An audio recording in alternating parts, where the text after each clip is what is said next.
ಅವನೊಬ್ಬ ಅಯೋಗ್ಯ ಮನೆಯಾಳ ಕರ್ನಾಟಕದಲ್ಲಿ ಕನ್ನಡ ಮಾತಾಡ್ಬೇಕಾ ಅಂತ ರೂಲ್ಸ್ ಇದೆಯಾ ಅಂತ ಹೇಳ್ತಾ ಇದ್ದಾನೆ.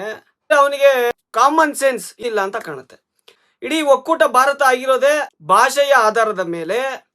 ಇವ್ರಿಗೆಲ್ಲ ಯಾವ ನೈತಿಕತೆ ಇದೆ, ಏನ್ ಯೋಗ್ಯತೆ ಇದೆ ಅಂತ ನಮ್ಮ ಭಾಷೆ ಬಗ್ಗೆ ಮಾತಾಡಕ್ಕೆ ಬರ್ತಾರೆ ಗೊತ್ತಿಲ್ಲ. ಈತನಿಗೆ ಪ್ರಚಾರದ ತೆವಲು ಅನ್ಸುತ್ತೆ. ಅದಕ್ಕೆ ನೆಗೆಟಿವ್ ಆಗಿ ಪ್ರಚಾರ ತಗೊಂಡು ಮುಂದಕ್ಕೆ ಬರೋಣ ಅಂತ ಅನ್ಕೊಂಡಿರ್ಬೇಕು. ನಮ್ಮ ರಾಜಕಾರಣಿಗಳಿಗೆ, ನಮ್ಮ ಕಾನೂನಿಗೆ ಸರಿಯಾದ ಕನ್ನಡದ ಮೇಲಿನ ಅಭಿಮಾನ, ಗೌರವ, ಪ್ರೀತಿ ಏನೂ ಇಲ್ಲ. ಯಾಕೆಂದ್ರೆ ಕರ್ನಾಟಕದಲ್ಲಿ ಕನ್ನಡ ಕಡ್ಡಾಯ ಮಾಡುವವರೆಗೂ ಇಂಥ ಅಯೋಗ್ಯರ ಹೇಳಿಕೆಗಳು ಸಹಜ ಸಾಮಾನ್ಯ. ಕನ್ನಡಿಗರಿಂದನೇ ಕರ್ನಾಟಕ ಅಂತ ಆಗಿರೋದು, ಕನ್ನಡ ಭಾಷೆಯಿಂದನೇ ಇದು ಕನ್ನಡ ನಾಡಾಗಿರೋದು. ಹಾಗಾದ್ರೆ ಇಡೀ ಭಾರತದಲ್ಲಿ ಇದೇ ಭಾಷೆ ಮಾತಾಡಬೇಕು ಅಂತ ಎಲ್ಲೂ ರೂಲ್ಸ್ ಇಲ್ವಲ್ಲ. ನೀವೆಲ್ಲ ಯಾಕೆ ನಿಮ್ಮ ರಾಜ್ಯನ ಉದ್ಧಾರ ಮಾಡ್ತೀರಾ? ನಮ್ಮ ರಾಜ್ಯಕ್ಕೆ ಬಂದು ತಿಂಗಣೆಗಳ ತರ ಎಲ್ಲಂದ್ರಲ್ಲಿ ಸೇರ್ಕೊಂತ ಇದ್ದೀರಾ. ನಮ್ಮ ಕನ್ನಡ ಭಾಷೆ ಬಗ್ಗೆ ಮಾತಾಡಕ್ ಬರ್ತಾ ಇದ್ದೀರಾ? ಈ ಮೂಲಕ ನಾನು ಏನ್ ಕೇಳ್ಕೊಂತ ಇದೀನಿ ಅಂದ್ರೆ, ನಮ್ಮ ಪೊಲೀಸರಿಗೆ ದಯವಿಟ್ಟು ಈ ಮನೆಯಾಳ ಎಲ್ಲೇ ಇದ್ರು ಅವನ್ನ ಒದ್ದು ಒಳಗಾಕಿ. ಹಾಗೆ ನಮ್ಮ ಕನ್ನಡ ಮತ್ತು ಸಾಂಸ್ಕೃತಿಕ ಇಲಾಖೆಯ ಸಚಿವರಾದ ಶಿವರಾಜ್ ತಂಗಡಿ ಅವರಿಗೆ ನಾನು ಕೇಳ್ಕೊಳೋ ಒಂದು ಮನವಿ ಏನು ಅಂದ್ರೆ, ದಯವಿಟ್ಟು ಕನ್ನಡ ಕಡ್ಡಾಯ ಮಾಡಿ, ಕರ್ನಾಟಕ ಬಾವುಟವನ್ನ, ಕನ್ನಡ ಬಾವುಟವನ್ನ ಅಧಿಕೃತ ಮಾಡಿ.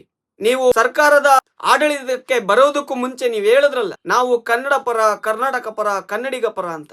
ಈಗ ಈ ಕೆಲಸ ಮಾಡಿ ನೀವು ಆಮೇಲೆ ನೀವು ಕನ್ನಡ ಪರ ಅಂತ ನೀವು ಹೇಳಿಕೆ ಕೊಡಿ. ಅವನು ಈ ರೀತಿ ಮಾತಾಡಿದಕ್ಕೆ ಮೂಲ ಕಾರಣ ಯಾರು ಅಂದ್ರೆ, ಇಲ್ಲಿನ ಕನ್ನಡದ ನಿರಾಭಿಮಾನಿಗಳು. ಯಾಕೆ ಮಾತು ಹೇಳ್ತೇನೆ ಅಂದ್ರೆ, ನಾವು ಕನ್ನಡಿಗರಲ್ವಾ, ವಿಶಾಲ ಹೃದಯದವರು. ಯಾಕೆಂದ್ರೆ ತಮಿಳವನ ಹತ್ರ ತಮಿಳಲ್ಲಿ ಮಾತಾಡ್ತೀವಿ, ಹಿಂದಿಯವನ ಹತ್ರ ಹಿಂದಿಯಲ್ಲಿ ಮಾತಾಡ್ತೀವಿ, ತೆಲುಗವನ ಹತ್ರ ತೆಲುಗು ಮಾತಾಡ್ತೀವಿ. ಮತ್ತೆ ಕನ್ನಡ ಉಳಿಸಿ ಅಂದ್ರೆ ಫಸ್ಟ್ ಕನ್ನಡನ ಬಳಸಿ. ನೀವು ಕನ್ನಡನ ಬಳಸಿದ್ರೆ ತಾನೆ ಅವ್ರು ಕನ್ನಡ ಕಲಿಯಕ್ಕೆ. ನೀವೇ ಅವ್ರ ಭಾಷೆಯಲ್ಲಿ ಮಾತಾಡ್ತಾ ಇದ್ರೆ ಅವ್ರು ಎಲ್ಲಿಂದ ಕನ್ನಡ ಕಲಿತಾರೆ? ಲೇ ಅಯೋಗ್ಯ, ನೀನ್ ಯಾವನ್ ಮಾತಾಡಿದ್ಯಾ? ನೀನೇನಾದ್ರು ಕರ್ನಾಟಕದಲ್ಲಿ ಸಿಗಾಕೊಂಡ್ರೆ ಕನ್ನಡಿಗರು ನಿನಗೆ ಕನ್ನಡದ ಪಾಠ ಮಾಡೇ ಮಾಡ್ತಾರೆ.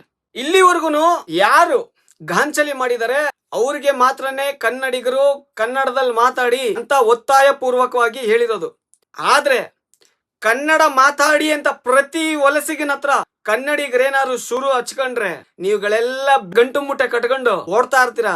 ಧನ್ಯವಾದಗಳು. ಜೈ ಕರ್ನಾಟಕ.